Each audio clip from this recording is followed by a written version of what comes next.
Mobile Tyre Shop's Travis Osborne first appeared on this podcast 5 years ago. At that point, he'd remortgaged the family home and dropped $500,000 of his own hard-earned into a business that was very much keeping him up at night, after night, after night. 5 years on, and he has a national presence, 55 staff, over 100,000 customers, and is about to launch the business as a franchise.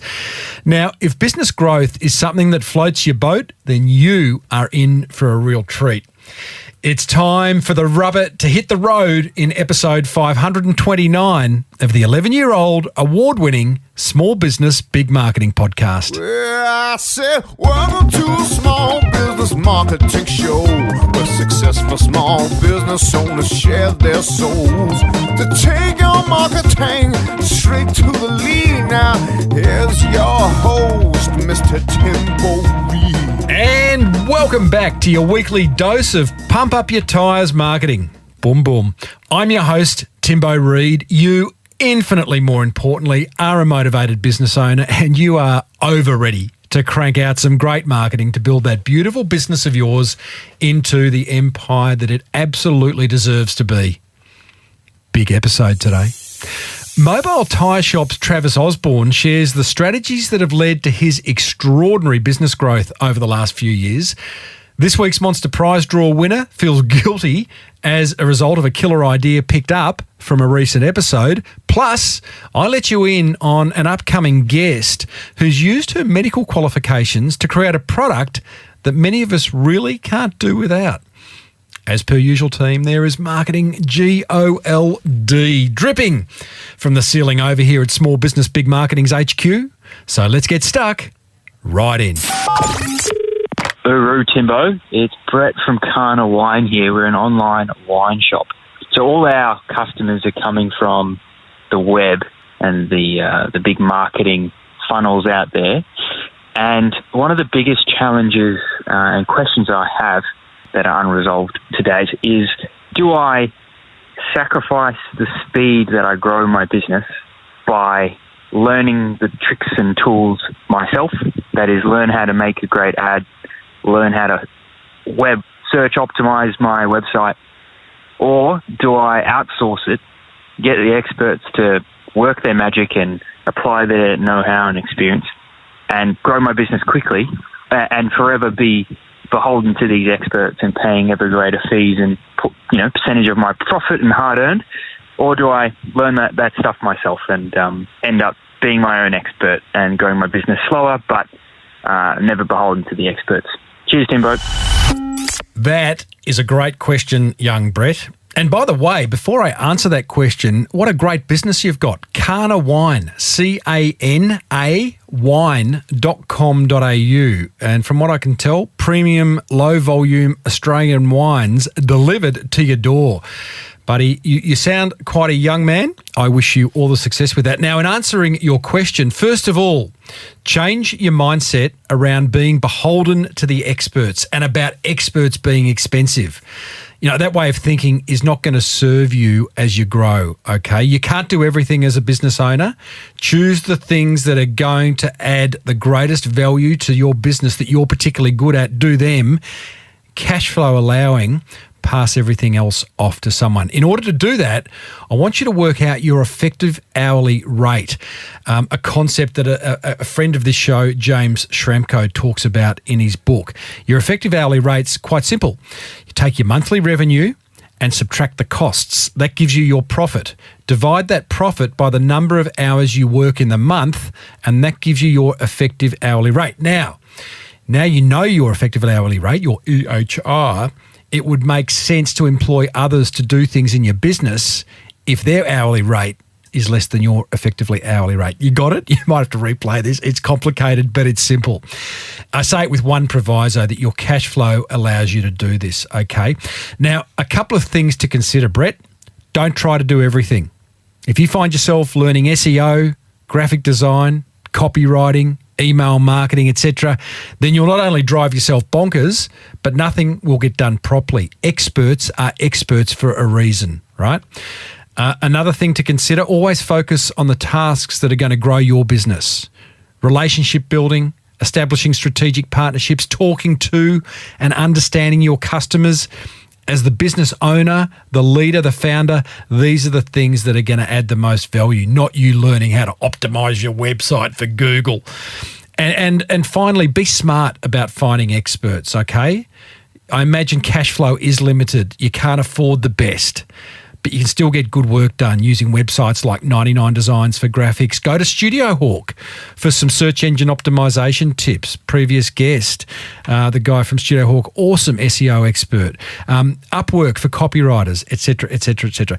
Brett, good luck, buddy. Karnawine.com.au. Go and check that out. Everyone else, do what Brett did. Give the Small Business Big Marketing hotline a buzz on 0480 015 150. Ask me a question or leave me a comment. Be sure to include your web address. I'll give you a little bit of free publicity.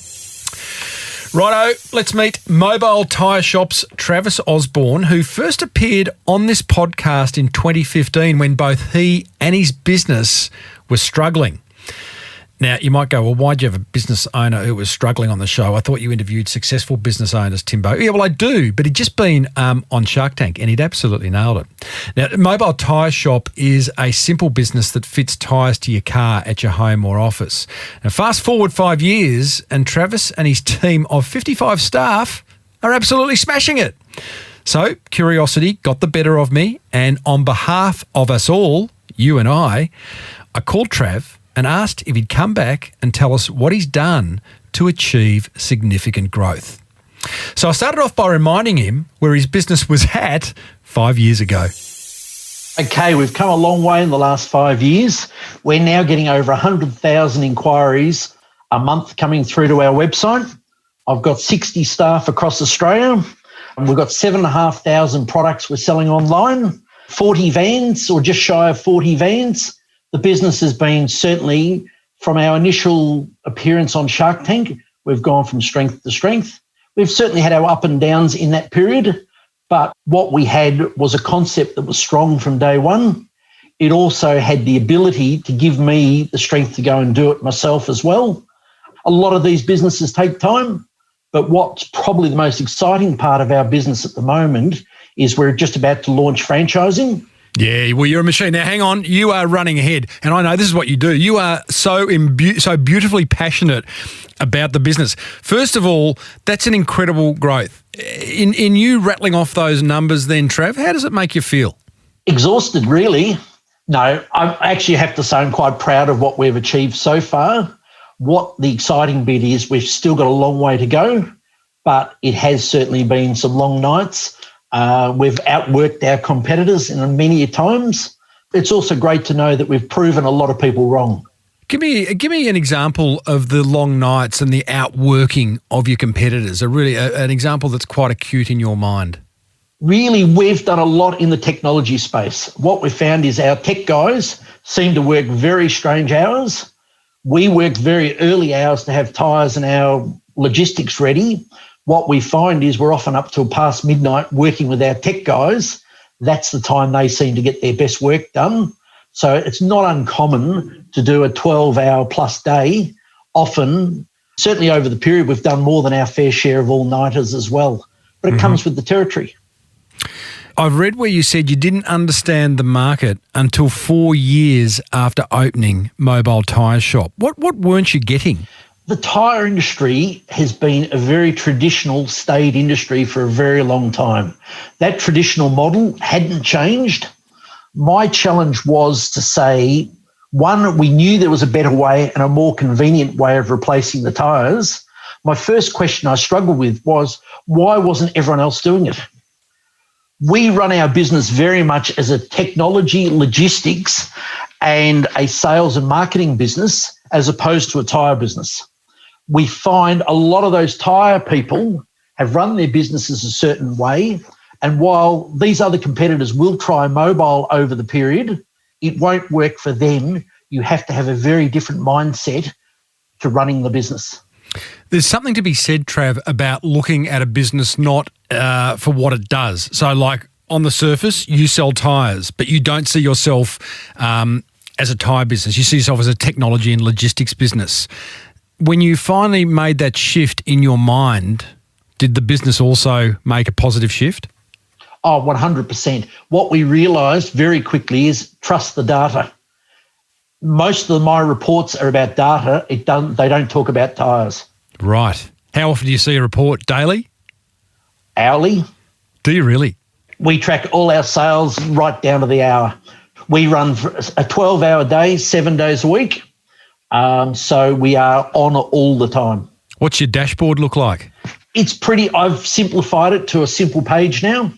Basic sales, inquiries, conversion rate, obviously dollars, and I run a very close P&L also. Do you have trigger points where if something drops below or goes above a certain number, then you take action? I don't, but I normally have people knocking on my door. No doubt. It's a really interesting. I want to explore, and why I got you back is I really want to explore what has led to such wonderful growth since you were last on the podcast. But I am fascinated why Mobile Tyre Shop. I mean, it does. I mean, you thought it back then. It's such an obvious idea, yet there are so many big tyre chains, your Bob Jane T-Marts, your Bow Repairs, your Midas, all these guys who still invest God knows how much in bricks and mortar real estate. None of them have gone down the path you have. What are they missing? It's an incredible business. It's a $5.6 billion industry in Australia. A lot of these people in the franchising business are very much connected to their bricks and mortar, and they've got 10-year leases, etc.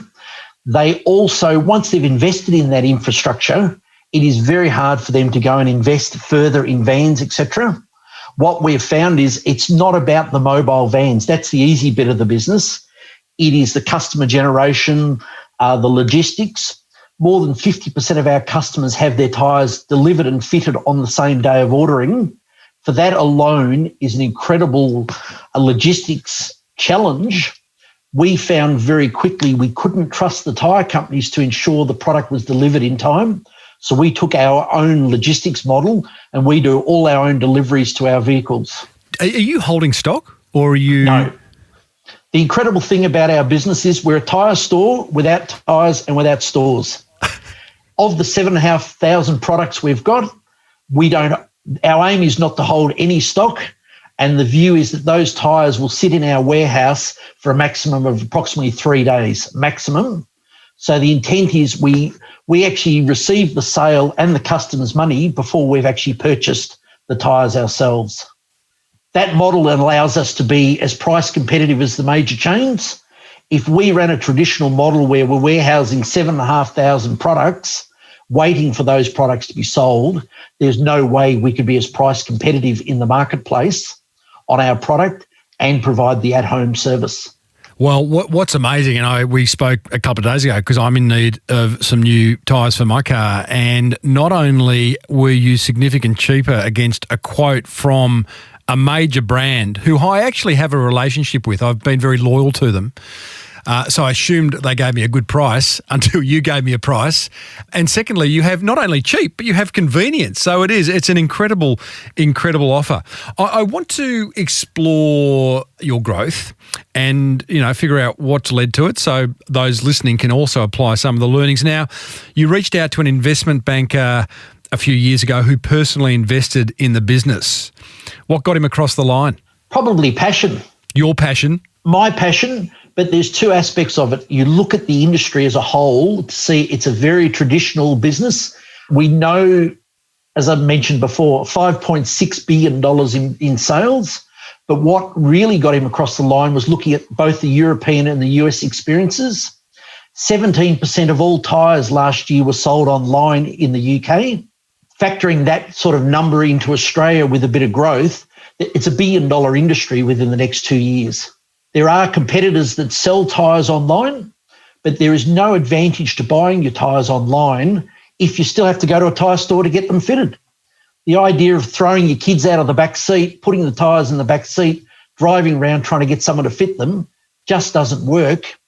So while we do the same thing by selling tyres online, no one else in our industry provides the online convenience with the at-home service. I've got to say, and you say you've invested heavily in your e-commerce platform and systems, going to your website and interacting with it is a joy. You've made it so incredibly easy, and great e-commerce websites do this. But literally, I mean, for those playing along at home, all you have to do if you go to Mobile Tyre Shop is key in your rego.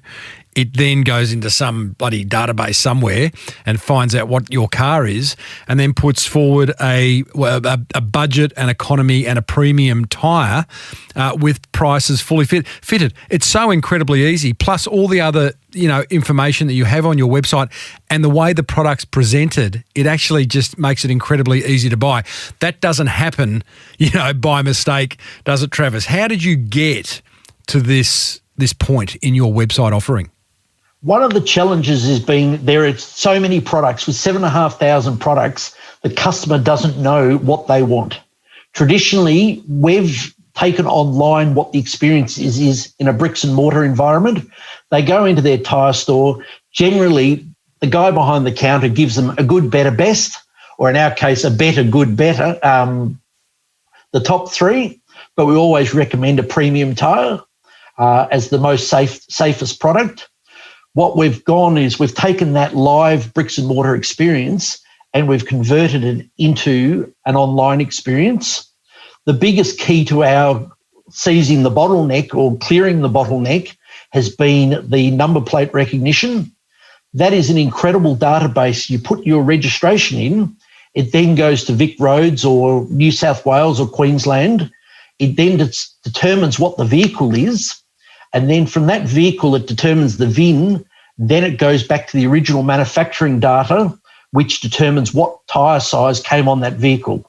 So that while we subscribed to that data, we had a 40% increase in sales when we released that approximately 12 months ago.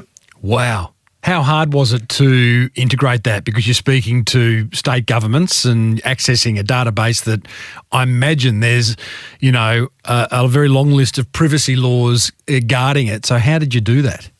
Fortunately, it wasn't that difficult because there was a company selling the data and they also work with the vehicle manufacturers and the mechanics, etc., to help selecting other vehicle products now. So we subscribe to an API, which then drives our website. Your website offering, again, Trav, because it's so elegant, was that something you did as the owner, or did you employ some, online guru? How does this happen? Because the reason I kind of am probing on this, the amount of bad websites I see is like, it doesn't have to be that way. But how do you get it to this point? Well, the reality is this is our 6th version in 5 years. A lot of my focus initially was to get the website 100%. What I realised, as soon as it was ready and delivered to go live, I had changes I wanted to make. So we've actually based our website on a very simple WooCommerce WordPress website. It's not an expensive website, but what it enables us to do, we are actually making adjustments to that website literally on a daily basis. I've got a design and technology customer experience team that are literally working on it every day, coming to me and saying, what do you think of this idea? Or what about this? Or what about that? Sometimes it's myself actually saying, why aren't we trying something? But a lot of our technology is about A/B testing, user testing between different ideas. I've had ideas for the website that I just thought would be a no-brainer. We've launched it live and it just hasn't worked and sales have actually reduced. So what we've learnt very quickly is to test everything and to trust the data. The data doesn't lie. What's an example of an idea you had which you just, thought this is going to take us to the next level and it absolutely flopped? Oh, there's numerous things, but it's minor things like where buttons are located. Sometimes you underestimate the customer and other days you overestimate. We realised that we needed just a very simple question to start the interaction with the customer, and that might be as simple as your postcode. And then it was as simple as, yes, we service your area. When we first launched, we were only operating in Melbourne. That request for a postcode was vitally important because we only serviced Metro Melbourne. Now we've serviced more than 95% of the country. So the postcode just creates an interaction with the customer. But there's simple little things of how we position buttons, for example. A lot of these things on the face of it, it wouldn't matter either way, but it does have a detrimental effect on your customer experience. It's incredible, isn't it? The simple position of a button, the colour of a button, the size of a button can make all the difference to whether someone actually chooses to interact with your website and or buy from you. Trav, what's another example of something that's led to this growth since we last met? It's really backing ourselves. We've always known the concept to be right. We knew if we had the right product. Having said that, it took us 5 or 6 years to build relationships with our suppliers. We were always seen as being a bit from left field, and we were trying to demand when one of our competitors, for example, had a buy 3, get one free special, we should be privy to those specials as well. It took us a while to prove to our suppliers that given the right offers, the right pricing and the right support, we were able to sell a lot of their product. The other thing specific to our website is we put the same margin across all our products. So what we say to our suppliers, whether it be Pirelli, Goodyear or Bridgestone, if you want to sell more product, adjust your pricing and you'll see the product fly out the door. So to have those relationships where we can talk to our suppliers about monthly specials, etc., has been vitally important to the growth of our business. Has COVID affected the business at all? COVID had some silver linings. Our business by its very nature was very COVID friendly in that we came to the customer. Our technicians don't need access inside the vehicle. Most of our products are sold online before they actually attend site. So we actually would turn up to a customer's site and we'd actually request that they weren't there. So we're in a situation where we're completely COVID compliant by the sheer fact that the customer wasn't near the vehicle or we had no interaction with the customer. So whereas in a tyre store, they would require the mechanic or the technician to actually drive the customer's car and get inside the car, our business has been clear that we don't actually access the car. So it's actually been very good. We did lose a lot of our government and fleet business overnight, where we service the major car rental companies at the airports. Tourism obviously has had a major effect there, but we're now seeing a lot of those companies come back online as well. But it did give us the ability, while we were quiet in our fleet business, we looked at other forms of revenue. We've actually just launched our own national brand of batteries, for example, where we now supply our own branded premium product in all the vans. So having that downtime, we certainly didn't waste time, and we actually used it to grow the business and look at other ways of growing sales while we knew our fleet business was down. You've introduced, as you say, your own brand of batteries. I think you're moving into windscreens. Are these product offerings all part of a mobile tyre shop service vehicle? It's all going to be found in the one vehicle, or are you going to have batteries in one set of cars, windscreens? How's it work? Yeah. Interestingly enough, 5 years ago, I registered the URLs for mobile battery shop, mobile glass shop, mobile lube shop, all these things. The original strategy was we wanted to be the gyms of mobile automotive servicing. What we've realised is we've bitten a big elephant in tyres. Once again, a $5 billion business. We want to be kings of that as well, but at the same time, we've got the ability to grow the other services. What we've created is great loyalty with our customers. If we can offer them the other products as well, it's a cheap form of marketing for us. All under the one brand of Mobile Tyre Shop? Mobile Tyre Shop, Mobile Battery Shop, Mobile Glass Shop and Mobile Lube. Okay, but I'm a little bit confused. Is there going to be a set of vehicles that are just Mobile Battery Shop and a set of vehicles Mobile Windscreen Shop? No, primarily they'll be in the same van as Mobile Tyre Shop. How do you manage that visually from a brand point of view? We haven't quite worked that out yet, Tim. Good. I'm not missing something then. No, a lot of the things we do, we're working on them the night before.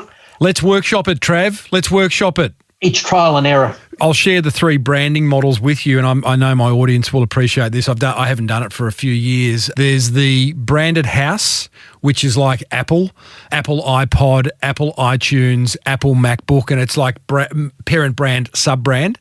There is the house of brands, which is like Wes Farmers, where they have, like Coles or Buy Low or Best for Less, and it's all these individual brands that live and die by their own sword. And then there is the powerhouse, which is where you have something like, the Intel Inside sticker that you see on computers, or the heart tick that you find on products that are healthy for you. And it's sort of like an endorsement type branding model. Does that kind of open? You're staring at me either as if you are an absolute genius, Timbo, or I've completely confused you. Which one? Probably see all of the above. No, the reality is we see ourselves very much like the gyms model, where you have the hero brand and you have the product sitting under that hero brand. Yeah, right. Okay, yeah, quite a branding challenge going forward, but an exciting one. You're also deciding, speaking of gyms, you're moving into the franchise model, because right now, with 30 or 40 trucks on the road, they're all employees of yours driving those trucks. I understand 90% of them are very keen to move across into a franchise. It's clear to see they've seen what the opportunity exists and how progressive we are as a business. A lot of these people want to come on board and grow a business and create something for themselves to grow and be part of. And it ultimately gives them something to sell as well. What we've realised is when we launched on Shark Tank 5 years ago, we had a little tag on our website inviting franchise inquiries. At the time, we had 300 written franchise inquiries. And what I realised was we had no idea what we were doing ourselves. And I was very reluctant to take somebody's money and then sort of discover it using other people's money. What we've realised is we're very strongly focused now on what our product is, how we promote that to the customer. We've got fantastic staff, but when people have got skin in the game, they're going to work that little bit extra, provide that extra customer service, but it also gives them the ability to, if they want to work some longer hours, there's that gold at the end of the rainbow for them to actually go and achieve that, and which is everyone's dream. Own their own territory. They will own that territory, and it's exciting times for us and the business. For those business owners that I've spoken to previously who have considered or have moved into franchising, it's a lot of work. You've got to document every process and every system and have the whole thing buttoned down. You're like that by nature. But has it been a challenge, or has it been something that you should have done at the start? No, we've been working on this since January this year. In that time, we have actually reinvented our business just by documenting the processes, the services. The operations manual has now become a 100-page document. A lot of what we've done, we've realised we've created videos for everything, all the interaction. It is a live product where our franchisees can actually open a video on their phone. What we've found over the last 8 years, we've encountered just about 95% of all the problems they will encounter. We've created solutions for them. These franchisees will now have that all available on their phones to answer their problems and create opportunities for them. Fantastic.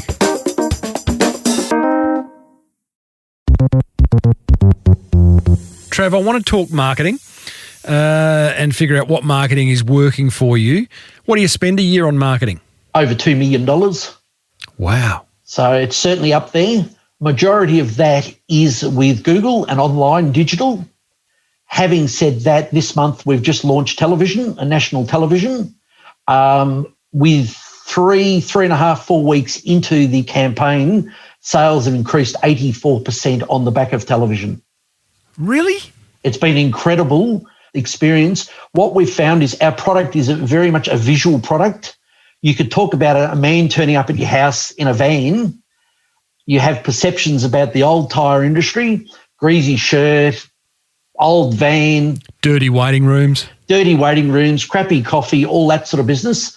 Once people see the technology and the style of our business, we've had a massive uptick in our business. Also part of coming out of COVID restrictions in Victoria.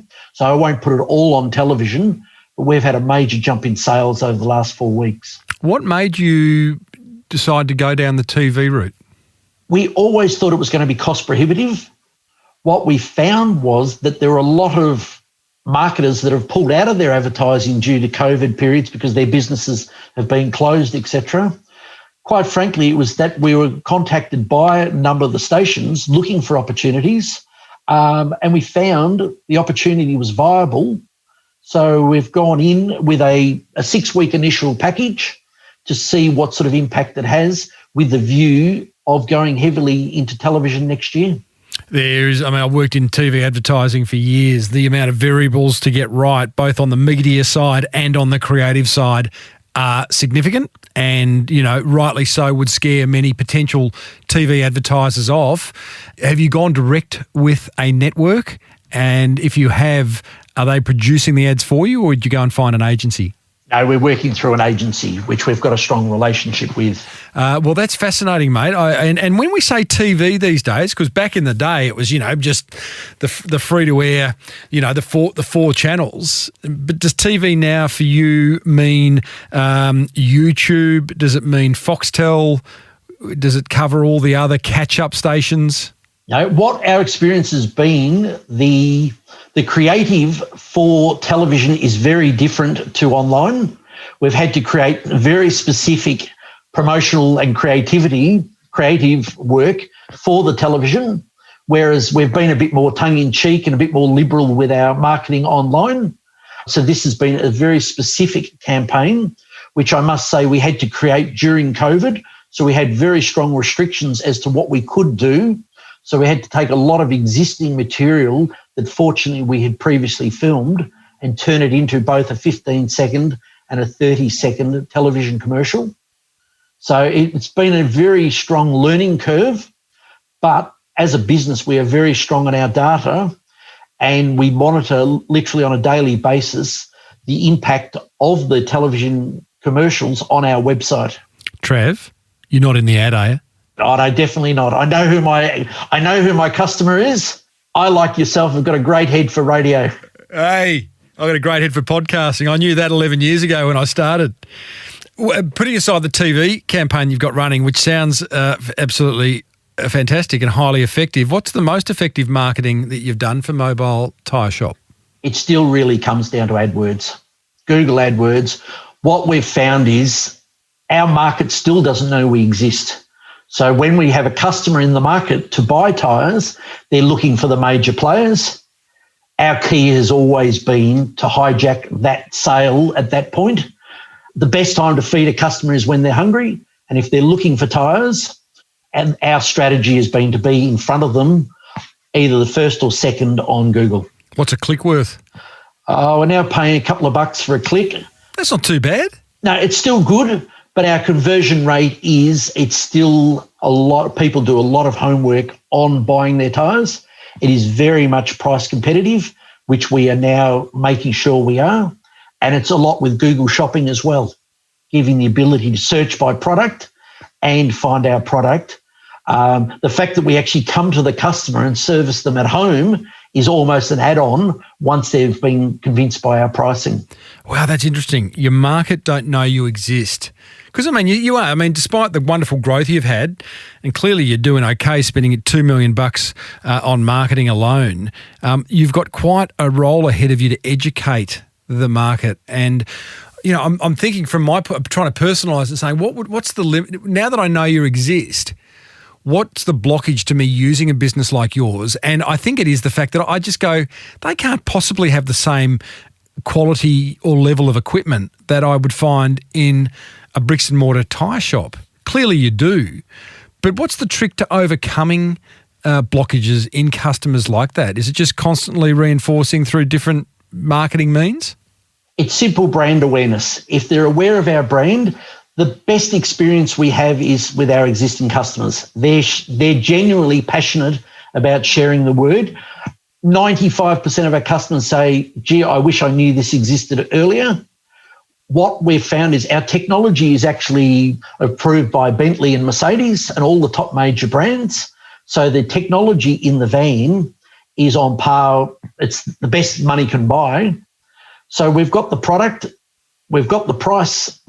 Clearly, we've got the place because we come out the front of to your front door. It's really about promotion now and brand awareness to let people know. I often look and say, what are the bottlenecks in using us as a service?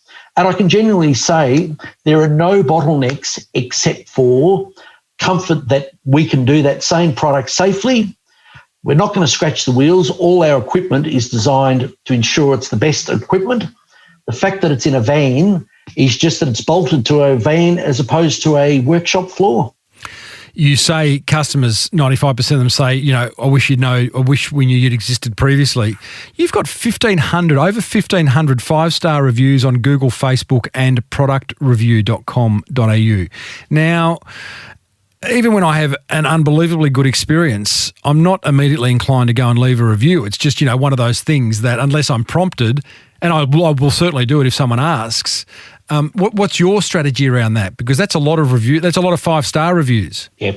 What we've done is work with our scripting of our technicians while they're on site with the customer.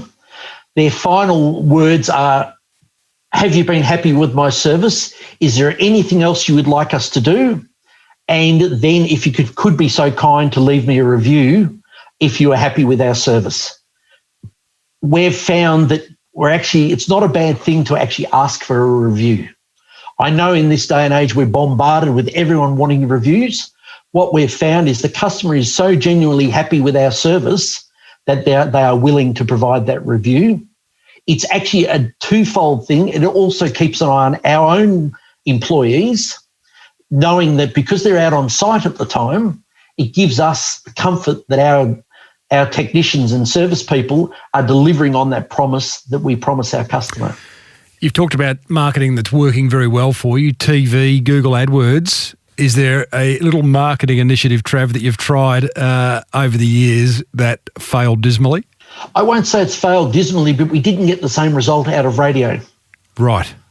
What we found was because you couldn't understand, still we say we're a mobile tyre shop, we come to the customer. It's very hard for people to not actually picture what that looks like in their heads. So we found that while we're competing against the bricks and mortar stores with very strong brands, that cut through has been difficult in a radio situation. Have you given some consideration, dare I say, to a jingle? Oh, we've got a jingle with our Mobile Tyre Shop. So just sing it. Just don't say it. Sing it. Come on. Definitely. No. Ladies and gentlemen, we'd like to introduce Travis Osborne from Mobile Tyre Shop with his jingle. Over to you, Trav. It's Mobile Tyre Shop. I have found the ad that Trav is talking about. Let's have a listen. Mobile Tyre Shop. And I've got to say, I do love a good jingle. We don't get enough of them in marketing these days. I don't know why that is. Is it sort of like part of yesteryear? Are they expensive to create? I don't know, but I do love a jingle. We actually had a professional writer write that because we knew that sonic tone when we launched our radio was vitally important to remember our brand. We're in a very difficult position in that it's a new brand unknown to the customer, a new way of purchasing which is online, a new way of delivery of that product, but we know it is far superior to the existing status quo. It will take time to actually get that into the persona of people and get them to understand that there is a simpler way of replacing your tyres, which is such a grudge purchase. Yes, very true. Yeah, you deflected that jingle thing beautifully. I will have to get a copy of it and play it so the audience can hear it. Mobile Tyre Shop, is it? Is that Correct. it? Yeah. It sounds like I've got a chronic stutter, but there's no... Great. Mate, it's a great story, Trav. You must be very proud. I hope you are getting some sleep these days and not waking up in the middle of the night like you were back then. How's wifey these days? Is she supportive of the empire? When she gets to see me, that's fine. No, what I did at the start of the year made a conscious decision to step out of the day-to-day running of the business. The irony is the business actually runs better without me getting involved in these day-to-day issues. I now work primarily on strategy and the growth initiatives. Generally, what I'm working on now, most of the things won't be implemented for 6 to 12 months. it's that long-term strategy, which is what I really enjoy also. Has it been hard stepping away from the day-to-day of something that you literally gave birth to and handing it over to others? And if it hasn't, how have you done it? I think that's the most toughest thing to do for any business entrepreneur, or use that term. What a lot of the staff forget is I used to do this, a lot of their jobs all by myself in the early days. You did. When I launched, it was just myself answering the phones, running the website, all the different attributes of the business I used to do myself, which you just run out of time. Now you have to have faith in, one, employ the right people. You have to back that. Sometimes it may not be the same way that you would do something, but you've got to support their way of doing it. And in a lot of cases, I've found that their ideas are actually better than mine, the way I was going to do it in the first place. But you have to feel yourself let go, and it's not easy for anybody. Great story, Trav. mobiletireshop.com.au is where you will find just a whole lot of things. Maybe you need tyres, or maybe you need to see what a good website looks like. Either or, I'd go and check it out. Trav, well done. May the growth continue, and maybe once this rebrand's gone through and you've introduced all these other products, we get you back on. Look forward to talking, but at least within the next 5 years.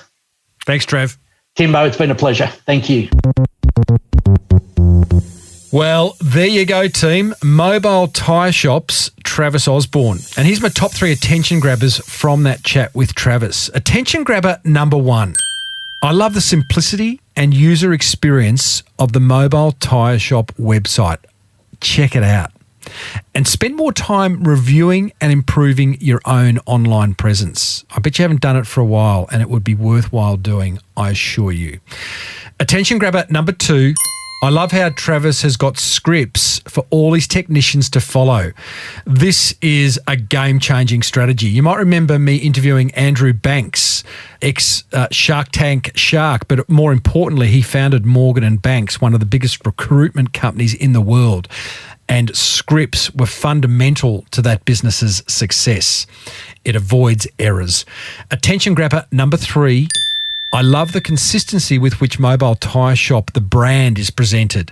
If you were to take the opportunity from looking at it online to the uniforms to signage on the trucks, there's just a beautiful, consistent brand being presented. Always the same colour palette, always the same fonts, always the same imagery. It's very, very clever. And that's how you look big when you are small. That's what caught my attention. I'd love to know what grabbed yours. You can call the Small Business Big Marketing hotline and tell me what you thought of that interview with Trav. What inspired you? What annoyed you? 0480 015 150. You've got up to 5 minutes to leave me a message. Come on down. It's Timbo's Monster Prize Draw. Yes, indeedly, doodly. It's time to reward another motivated listener for listening to this podcast, but more importantly, for taking some serious marketing action, because that's what it's all about. Ideas remain ideas unless they are implemented. And today's implementer is flooring expert Tim Chowan of Quick Click Flooring. And you'll find Tim at quickclick.com.au. And he says, hey, Timbo. Hey, Tim. Bloody spectacular show, mate. One of my favourite episodes in recent memory is episode 513 with Luke Chant. By way of reminder, that was an interview with Luke where he talked about 10 steps to moderate business success. I really enjoyed talking to Luke. Tim goes on to say, I escaped the bubble due to being made redundant during COVID and started not 1 but 2 small businesses. Why not? While it might not be specifically marketing related, one of the most memorable things I've taken from the show is Luke's point of time with kids and his surprise day off. He goes on to say, I have struggled personally as even though I am trying to launch 2 businesses, my focus has been on still dropping off and picking up my son from school on all possible occasions. I think that's brilliant, Tim. I feel guilty that the time could be spent working, marketing or whatever. Well, Tim, get over the guilt, mate. You are so much more important in taking your son to school than working on your marketing. But he says, I choose him and it makes me feel guilty towards the business, but Luke has helped ease that guilt as doing drop-off and pick-up helps my mental well-being, which must be good for business. Well, I can guarantee it is, Tim, and I've worked in a charity in a past life that helped young people at risk, and often the risk they were at was a disconnect with their parents, in particular their dad, who was always leaving for work early and getting home late. So the fact that you are there for your son in those important formative years is ace.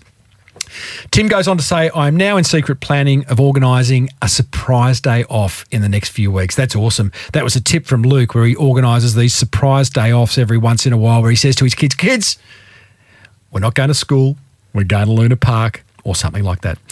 Thanks, Timbo, for all the shows, and thanks, Luke, for making it okay to not feel guilty by sacrificing time in the business for family. All the best, Tim Chown, Quick Click Flooring. Tim, you're awesome for sending me that email and being a great dad. You win a full range of Lyre's non-alcoholic spirits, valued at $500, so you can still drive your kid to school. That's awesome. Vouchers from Sendall and Tradies. You get promotion on this show and a backlink in the show notes.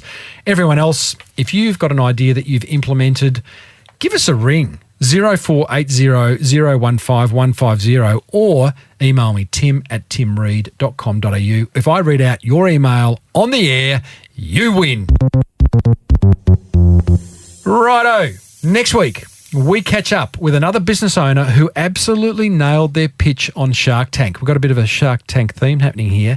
Getting past guest and shark Andrew Banks on board as a financial backer. She's actually a podiatrist who saw a gap in the market for cheaper insoles and is now absolutely smashing it, and she's going to explain how she's done that. If you'd like to keep the marketing conversation going, I'd encourage you to join the Small Business Big Marketing Tribe on Facebook. We've got over 700 members where we, share ideas, push each other along, hold each other accountable every day. If you've got something you'd love to tell me, call the Small Business Big Marketing Hotline. Be nice. I mean, I've got a thick skin, but maybe make it constructive criticism or, just a little marketing idea that you'd like to share. 0480 015 150. This podcast is presented by me, Timbo Reid, and caressed and loved by the Araldite team. Until next time, thank you so much for tuning in. May your marketing be the best marketing. Bye for now.